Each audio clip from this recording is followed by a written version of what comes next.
Ada orang yang bertanya kepada saya, Pak Pendeta, bukankah Tuhan itu mengetahui segala sesuatu yang kita butuhkan? Sehingga kita tidak perlu menyiksa diri dengan berpuasa, mengharapkan Tuhan itu bekerja atau campur tangan di tengah-tengah segala kebutuhan kita.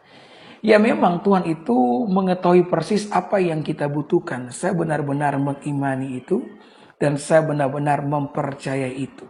Tetapi Yesus sendiri memerintahkan kita untuk meminta. Ya, dia memerintahkan kita untuk berdoa. Ya, ada begitu banyak ayat mengenai hal ini. Yesus sendiri mengatakan, mintalah maka akan diberikan kepadamu. Carilah maka kamu akan mendapat. Ketoklah maka pintu akan dibukakan bagimu. Karena setiap mereka yang meminta menerima, setiap mereka yang mencari mendapat, dan setiap mereka yang mengetuk baginya pintu dibukakan. Bahkan Yesus menyampaikan sebuah perumpamaan tentang seorang janda yang mengharapkan perkaranya ini dibela oleh hakim yang lalim.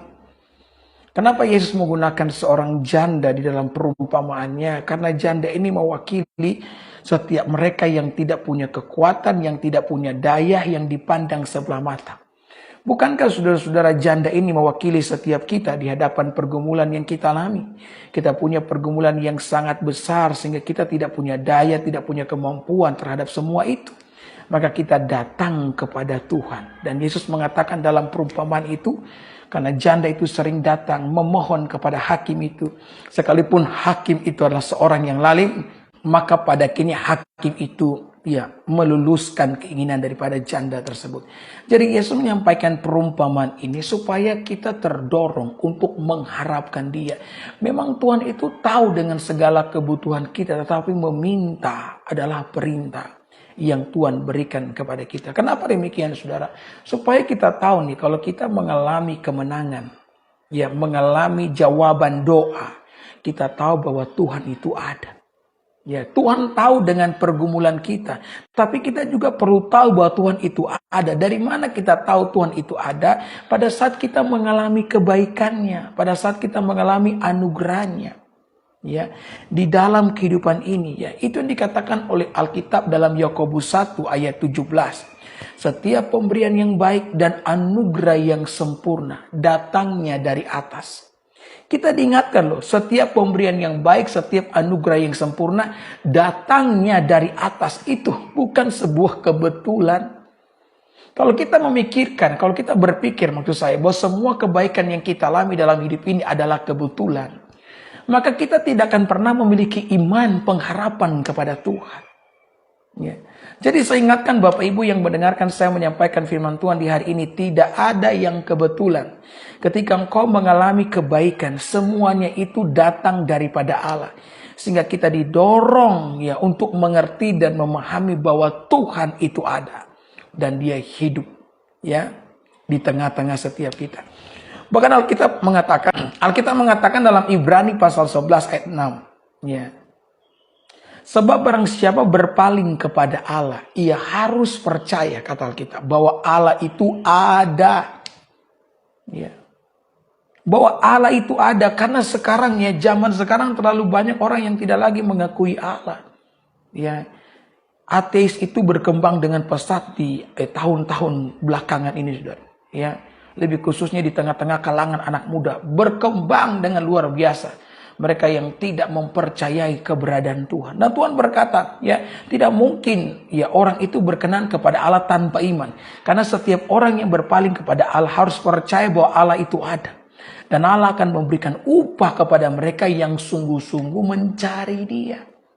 Ketika kita mencari Dia di dalam doa, kita bersungguh di dalam puasa, maka kita akan mengalami Tuhan. Dan saya pikir itu upah yang paling besar yang dapat kita terima dalam pergumulan, yakni mengalami Tuhan, ketimbang hanya mengalami jawaban doa atas semua pergumulan yang kita alami. Saudara, penting bagi kita untuk tahu bahwa Tuhan itu ada. Itulah sebabnya Tuhan memerintahkan kita untuk meminta kepadanya. Saya teringat satu kali ada seorang pendeta yang datang pergi ke tempat gunting, di mana tempat gunting itu adalah milik seorang ateis.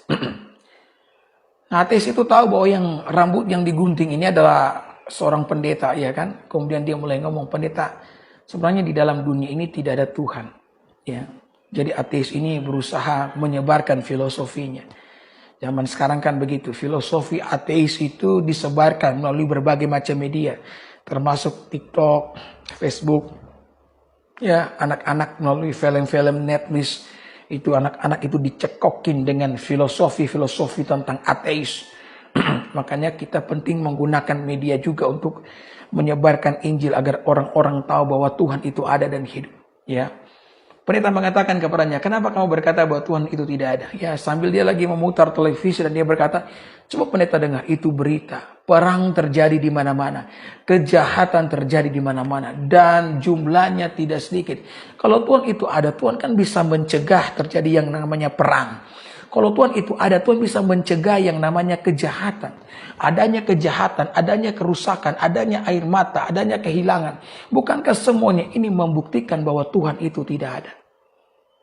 Ya, nampak sejenak argumennya ini kelihatan benar ya. Kalau Tuhan itu ada, kenapa Tuhan mengizinkan semua kemalangan ini terjadi? Ya, saudara, pendeta itu merenung, ya sambil rambutnya terus digunting. Dia bilang dalam hatinya, saya harus kasih jawaban yang tepat nih bagi ateis ini agar dia tahu bahwa Tuhan itu ada.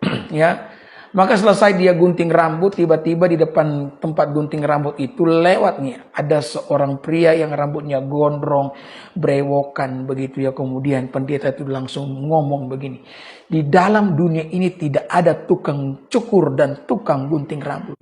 Ya, mendengar itu kan ateis merasa aneh, ini pendeta ini kok ngomong begitu ya.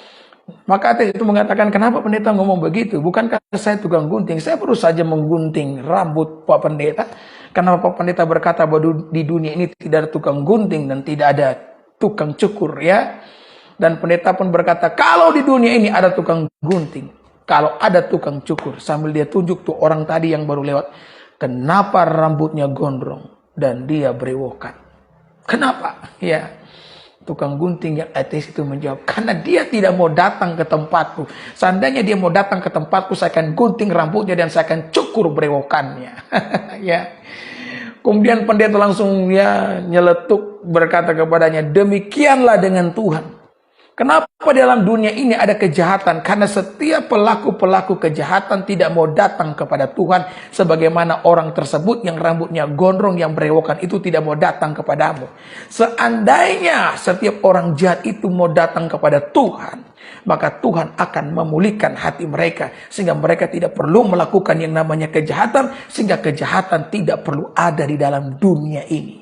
Kejahatan itu ada bukan berarti Tuhan itu tidak ada. Ya, kejahatan itu ada membuktikan satu hal bahwa Tuhan tidak ada di dalam hati setiap mereka yang melakukan kejahatan. Amin. Penting bagi kita saudara-saudara untuk mengalami Tuhan dalam hidup ini supaya kita tahu ya bahwa Tuhan itu ada dan Tuhan memberikan upah bagi setiap kita yang mencari Dia.